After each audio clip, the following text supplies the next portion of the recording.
I think we need some more points here, so we are going to go to another classic from Season 1, Polarized. Matt, go ahead and explain how Polarized works.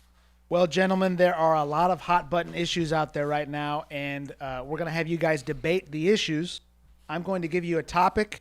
JJ, you will always argue for the topic. Josh, you will always argue against. You will each have 30 seconds to make your argument once I give it to you. Then if you so choose, you will have a 10-second rebuttal. And then at the end of each round, I will decide who gave the better argument and award them 50 points for each topic. People need our opinions. Yes, they want them too. All right, your first topic, gentlemen. The proper way to eat ice cream is by licking it, not biting it. JJ, your argument for. Okay, thank you so much to everyone. So the topic at hand is biting or licking ice cream.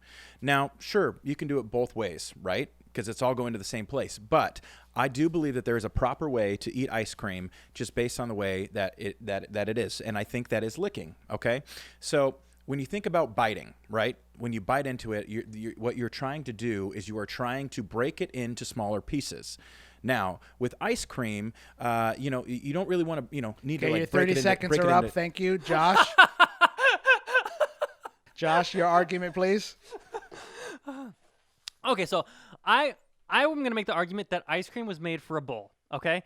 And when you scoop it from a spoon, that is not a lick. I think that's closer to a bite than it is a lick. If it's in a bowl, it's a bite. And also, yeah, maybe you lick vanilla, but I think that's the most boring flavor ever. If I'm having cookie dough, chocolate chip cookie dough ice cream, I have to bite in the chocolate chip cookie dough.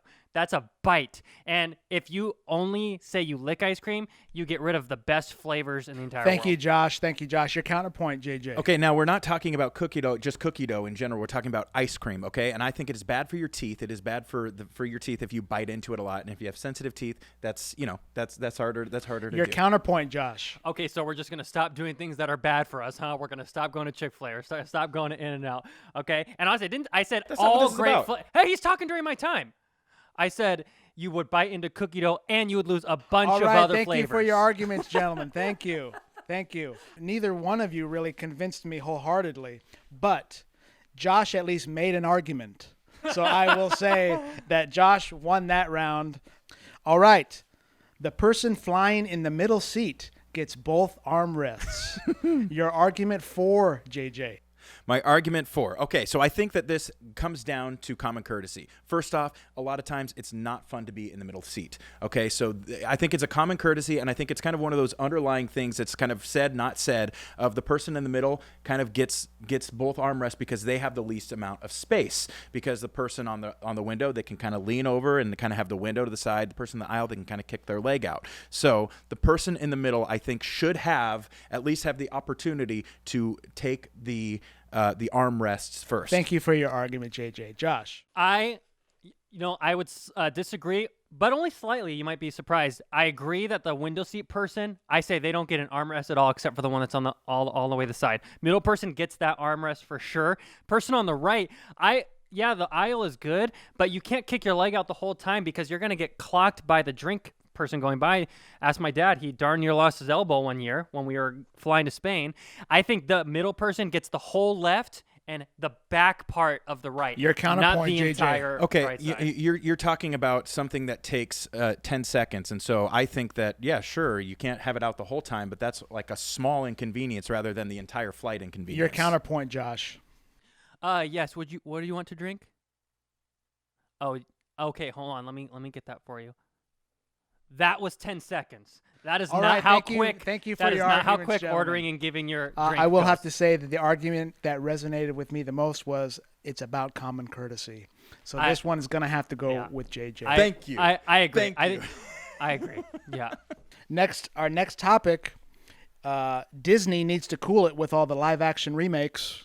Your argument for, JJ. Disney needs to cool it with all the live-action remakes. Okay, there's a lot of classics, animated classics that, of course, a lot of people are wanting to see, but I think it's becoming cash grabs, and I think they are losing the heart. They're losing the heart about it, and it's all becoming about the money, and it's all about rebooting the franchise so that they can make that they can make more. And so I think that they need to cool it, because otherwise I could see this going to a place where they lose kind of some of that magic, but then they are the ones who are, they're going to be laughing it to the bank. And so I just think that the heart behind it is going away. Your counter argument, Josh. I say, who gives a crap about the heart about it?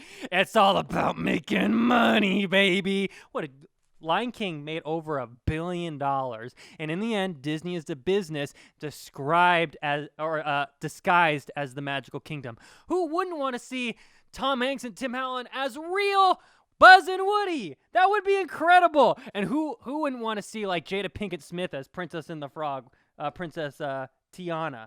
All right, your rebuttal, JJ. I think that a real life Woody and Buzz could be kind of creepy if these are, real life toys, but whatever. I don't have anything else to say. That's your just rebuttal, that's Josh. Bad rebuttal. I think we all, after seeing Toy Story as kids, tried to catch our toys coming to life, and I think everybody would love to see that in live action. All right. I do agree that JJ made the better argument here, that it loses the heart of it, loses the magic. They need to cool it. All right, our final topic, women should be paid less than men for the same job. JJ, your argument for. Okay. So I think that women should be paid less than men for the same job. Now, look, what was first? Adam, not Eve, okay? Eve came from Adam, all right? So I think that just based on from a humanistic standpoint, men should be paid more. Now, I'm not saying a lot more, but I think just a little bit more because of the fact that they came first. And so, but if I just think that's my argument. Josh, your counter argument. I don't think we should discriminate based on anything: age, gender, religion, sexual orientation. If you're good at the job, you should get paid fairly for it. Come on, people. It's 2021. This guy's stuck in 5000 BC with Adam and Eve. Come on. This is crazy. All right, JJ, your rebuttal. That wasn't really an argument. You just said that I'm stuck in 5000 BC with Adam and Eve. I don't understand what your argument is. Josh, your rebuttal. Okay, I didn't know it was my turn. People are not inherently, this is the argument, people are not inherently better if they're a different race or a different gender or whatever. That's a straight up argument, you bigot. All right, I have to say, JJ, your views on this topic are very behind the times. So this one's going to go to Josh. So both of you won 2 of those topics, so you each get 100 points each. Okay. All right, let me be clear. I don't think that men should get paid more than women, okay? By that all right? much. No.